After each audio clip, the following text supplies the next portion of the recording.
Pessoal, boa noite.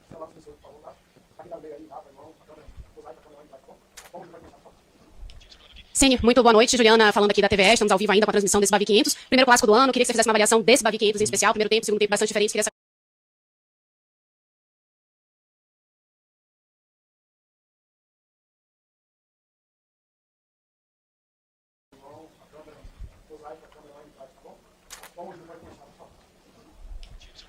Sim, muito boa noite. Juliana falando aqui da TVE. Estamos ao vivo ainda com a transmissão desse Bavi 500. Primeiro clássico do ano. Queria que você fizesse uma avaliação desse Bavi 500 em especial. Primeiro tempo, segundo tempo, bastante diferentes. Queria saber o saldo para você. Boa noite. Eu acho que nós fizemos aquilo que nós nos propusemos, jogamos bem, controlamos todo o jogo. No primeiro tempo, talvez um controle maior ainda do jogo, né? As únicas possibilidades do Vitória foram em erros. Nossa, um do Canu, um domínio na linha lateral, que não lembro quem que rouba essa bola e acaba fazendo, acho que a única finalização do primeiro tempo. Então, controlamos o jogo, criamos nossas oportunidades, não tivemos aí a felicidade de fazer o gol e poder estar à frente no placar, o que acho que abriria ainda mais o jogo para o segundo tempo. O segundo tempo contra-atacaram um pouco mais, a gente também cansa um pouco, né? Eu acho que os jogadores que jogaram, Nestor, o Eric e o Pulga, eu acho que estavam um pouquinho cansados do jogo do meio de semana, que foi um resultado importante que a gente fez, fora de casa, num gramado ruim. E aí as coisas podem ficar um pouquinho mais equilibradas, mas eu acho que nós tivemos controle do jogo, merecíamos vencer. Acho que a arbitragem um pouquinho infeliz, acho que não foi... O lance do Ademir eu não entendo até agora, que o jogo em movimento, uma falta, o Ademir sairia na cara do gol, domínio, bola, controle de bola total. Depois ele tocar, receber, aí no meio da jogada o árbitro para. Eles não tinham comunicação, nem sequer o rádio funcionou, o jogo inteiro, eles não tiveram comunicação. E ele falava para mim, não, mas eu não posso falar nada porque o rádio não funciona. Aí eles voltaram pro segundo tempo, o rádio também não funcionava. Então assim, eu acho que assim, a gente quer um campeonato estadual bom. Você vai jogar no interior, não tem campo para jogar. E quando vem aqui, nós encontramos dificuldades que deveriam ser solucionadas. Ao menos a comunicação entre o bandeira, o árbitro, já que não tem VAR, né? Já que ano passado já foi assim, dessa maneira, ao menos solucionar algumas coisas básicas para o futebol deveriam ser feitas. Boa noite, Rogério Ceni. Nós temos um repórter que aborda o torcedor antes, durante e depois do jogo. E muitos torcedores questionaram a não titularidade do Eric Pulga e do Eric, né? E reclamaram bastante. Eu até entendo que o time até foi bem sem os dois no primeiro tempo. Eu queria saber de você, porque você, até no jogo do meio de semana, você teria sinalizado na coletiva que o Eric iria jogar. A intenção jogou no segundo tempo, mas não titular. Foi o que eu falei. Eu queria saber de você, para esclarecer junto ao torcedor que ficou com esse questionamento, porque você começou com o Jean e com o Cauli. Eu acabei de responder que eu achei até que eles entraram cansados. Que dirá começar o jogo, eles estavam cansados. Nada impede que eles possam jogar, iniciar jogando um próximo jogo. E eu falei que ele ia jogar, e realmente ele jogou, entrou no minuto, não é mais agora.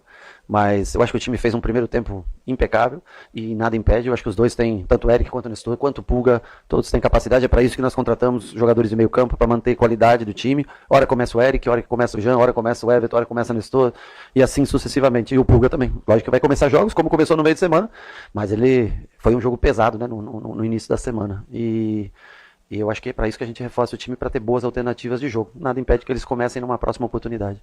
Bom, Rogério, você teve 8 jogadores que não entre jogadores que estão no departamento médico, o William José que não está ainda em condições, e segundo informações, o jogador Biel está indo embora. O que é que você precisa ainda para esse elenco? A gente sabe que a temporada é muito longa, são 5 competições, mas o que é que você precisa ainda para que esse time esteja dentro daquilo que você quer que ele esteja? Bom, eu acho que o time jogou dentro daquilo que a gente trabalha e treina. Eu acho que vocês são... só tinha praticamente um time jogando e outro se defendendo. Então, acho que em tese de modelo de jogo, como a gente joga, foi bom. Eu acho que tem muitas alternativas na defesa fora de combate, né? Nós temos aí o Arias pela direita, nós temos o Gabriel Xavier, temos o próprio David, nós temos o Michel, que poderia fazer uma função de lado de campo, temos o Iago, um lateral. Quer dizer, a linha defensiva está bastante... não frágil, mas está com falta de opções para a troca, tanto é que nós estamos improvisando zagueiros para jogar em alguns jogos, como foi do meio de semana, né? O meio campo eu acho que continua sendo o grande setor do time, com as alterações e com jogadores que já estavam no ano passado, e o Biel eu não tenho a certeza, conversei com a Cadu, há uma possibilidade de negócio que está sendo tratada, eles me pediram para que hoje o Biel não fosse usado, e a gente tem que entender. É uma oferta boa, se concretizar, aí nós vamos procurar uma solução para essa questão, mas tudo dentro do que a gente espera, do planejado, não tem nada fora que saia fora já foi avisado ontem para mim, que hoje era melhor não contar com o Biel para o dia de hoje. Vamos aguardar a conclusão ou não dessa negociação, para saber daí o próximo passo. Boa noite, Rogério. Com relação, você falou que não sei ainda o que o árbitro marcou ali naquele lance do Caio, né, que o Ademir entraria de cara. Mas quando a gente fala assim de tomada de decisão, o que é que pode ser feito quando se tem uma arbitragem do Campeonato Baiano como essa, que, na minha opinião, mais uma vez, foi mais o centro da atenção do que a partida em si? Eu acho que tem que se investir, né, dentro do campeonato. Eu repito o que eu falei em Jequié, né? Nós temos que ter campos melhores no interior, tem uma parceria entre confederação, entre federação, entre prefeituras e até os próprios Bahia e Vitória, para que tenhamos padrões melhores de campo. Não é o ideal o campo sintético? Não. Mas é o que se pode ter para não ter buraco no campo, para a bola poder correr, pelo menos ter um mínimo de jogo. Vamos investir nisso, senão o Campeonato Baiano vai existir. Ninguém quer jogar o Campeonato Baiano. Os grandes, eles não sentem. Acho que alguém gosta de ir para o interior para jogar o Campeonato Baiano? Gosta. Então, o que dá lucro no Campeonato Baiano são jogos como o de hoje, né? Os clássicos, seja aqui, seja no Barradão. Então, se não houver um investimento e também na estrutura, tá na hora de, né, vamos colocar um VAR, trazer arbitragem de fora quando possível, o radinho ao menos funcionar para eles conseguirem conversar durante o jogo. Se isso acontecesse, te ajudaria bastante. Então, eu acho que é um campeonato que todo mundo fala, mas ninguém quer investir, ninguém quer melhorar. Todo mundo só quer que jogue porque vale uma vaga de Copa do Brasil, né? E aí o campeão fica feliz e os outros acabam, né, não tendo valor o campeonato. Mas se querem que vale alguma coisa o estadual, tem que ser investido também nele. Boa noite, Rogério. Você falou dos desfalques na parte defensiva, principalmente. Mas eu queria que você destacasse o Santiago Mingo, né? Você ganhou um zagueiro que joga com a perna esquerda, ajuda na construção, dá uma possibilidade a mais pro Juba, por exemplo, jogar mais na parte ofensiva, chegar mais na linha de fundo. Queria que você avaliasse. Até também ele se mostrou meio líder do time ali. Ele gesticula bastante.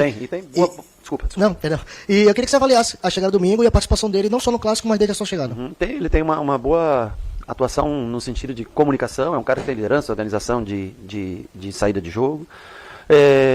Eu acho que o Canu faz bem aquela construção quando joga pelo lado esquerdo. O Santiago, o próprio Rezende fez em alguns jogos essa construção pelo lado esquerdo, que é importante.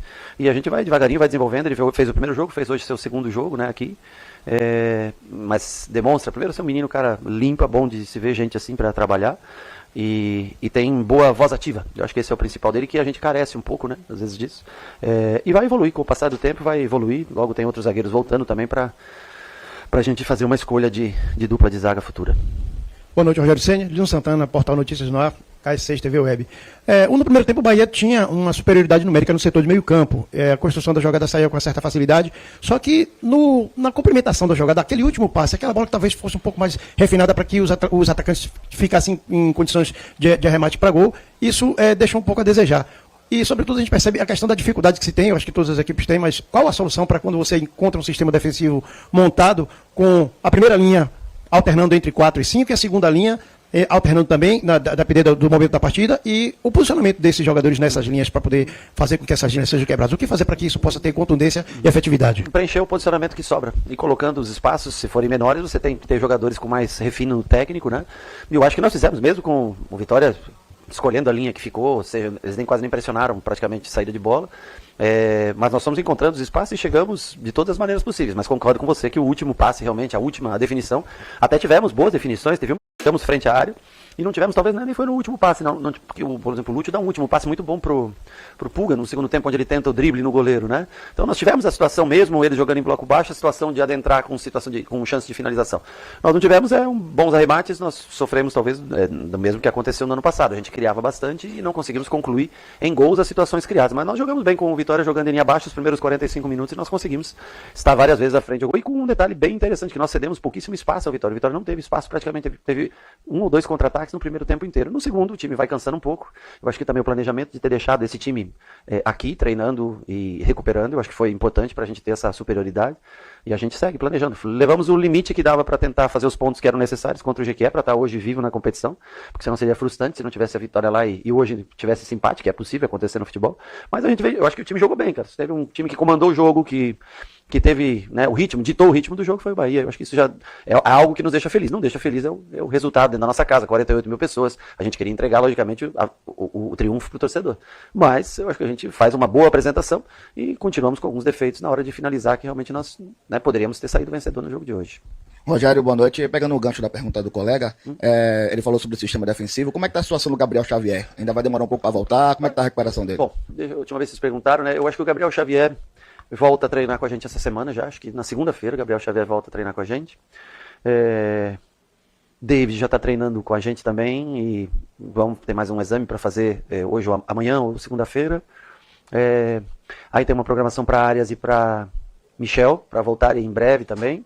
Enfim, eu acho que nós vamos... É uma pena que está chegando o próximo jogo do dia 18, que é um jogo importantíssimo para a gente. Não sei se os atletas terão condicionamento físico para estar dentro desses jogos. Mas eu falei em fevereiro eles retornariam, né? Já é fevereiro. A gente espera já na primeira semana contar com o retorno de algum. Quem sabe algum deles possa estar presente. O William também nessa semana acho que já começa a fazer parte de listas de jogos, de estar presente com a gente. Então é importante que a gente não tenha mais lesões e que a gente vá reforçando o time com...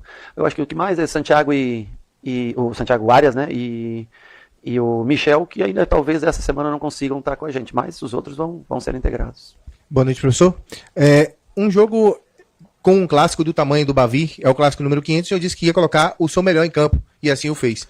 Mas as confusões entre os jogadores não tiraram o foco do time para a produção ofensiva melhor e manter a calma no último terço, na sua opinião? Bom, eu acho que as confusões elas não foram benéficas a nós. Nós não devíamos ter entrado nos confrontos. Cada confronto daquele é 1 minuto e meio gasto. E para o time que está melhor no jogo não foi muito inteligente da nossa parte querer discutir, brigar, empurrar.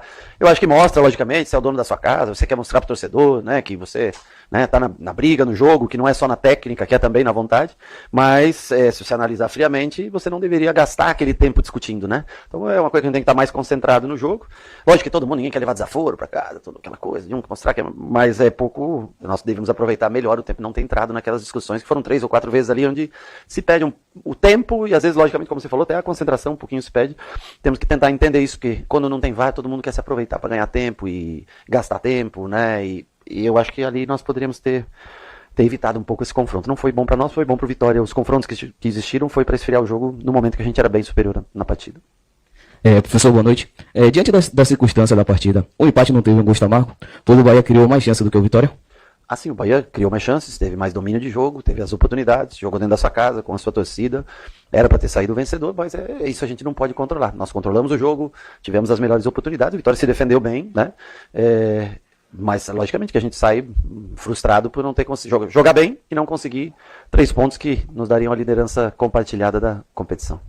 Boa noite, Rogério. Douglas Santana, da Rádio Baiana FM, também do site BNews. Queria entender um pouco agora quais são os próximos passos do Bahia, né? Como é que vai ser a tônica de poder montar o time, visto que o Bahia agora entra no mês decisivo, né? Agora tem aí mais alguns confrontos pelo Campeonato Baiano, no qual o Bahia precisa ainda pontuar para buscar a classificação. Tem Copa do Nordeste, que é um jogo importante. E na reta final do mês tem a Libertadores aí com o tão temido jogo lá na Bolívia. Como é que você está estudando aí? Como é que você está mentalizando a escalação de cada equipe? Qual vai ser a tônica para cada competição? Bom, agora nós vamos ter esse jogo em Juazeiro, uma viagem de volta que é pesada, mais distante.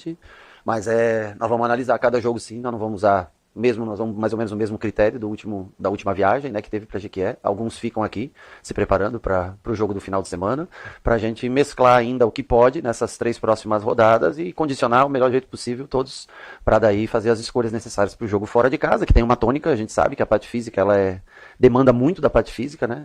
E depois também para o jogo da volta, que às vezes pode mudar uma característica onde você é mais dominante no jogo da volta, então mesmo que sejam 2 times distintos para ida e para volta, mas a tendência é que a gente tenha mais jogadores que fiquem aqui se preparando para o jogo depois, acho que é Colo-Colo, né?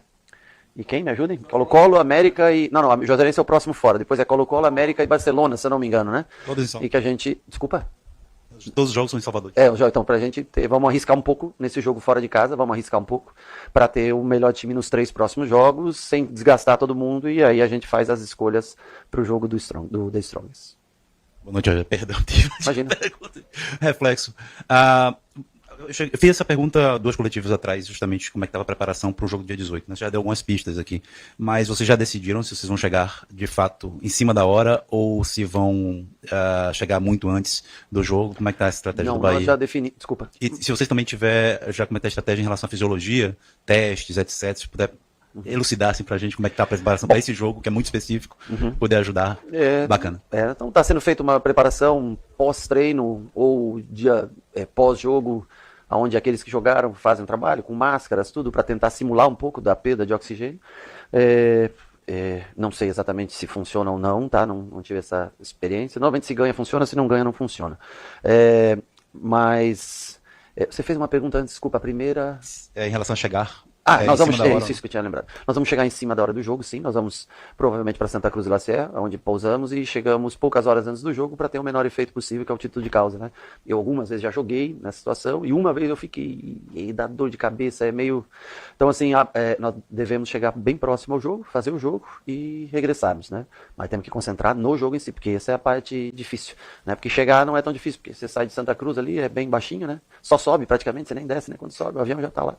E concentrar no jogo, mas a estratégia feita, todas as outras que eu fiz foi assim, e o clube optou por fazer essa estratégia, Santa Cruz de la Serra, Santa Cruz de la Serra, La Paz, a gente volta direto, faz uma parada técnica em Santa Cruz de la Serra e volta direto para Salvador.